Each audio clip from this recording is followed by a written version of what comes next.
Congratulations po sa mga bagong mommies.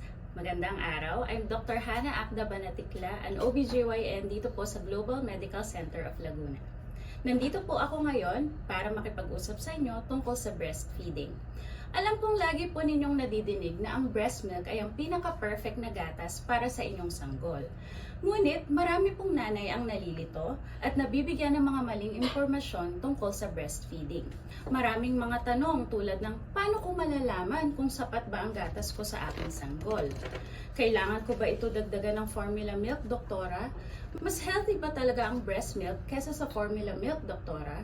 Alam kong madami kayong iniisip, pero laging tatandaan, ang iyong gatas ay sapat na para sa iyong sanggol. Mas maganda po na mag-breastfeed kayo sa inyong sanggol sa unang 6 na buwan at pwede po itong ituloy hanggat komportable sa inyo at sa inyong sanggol. Ayon sa mga pag-aaral, maraming benefits ang breastfeeding. Unang-una, ang gatas ng ina ay mayaman sa antibodies na nakakatulong upang labanan ang mga viruses at bacteria na nagkokos ng impeksyon.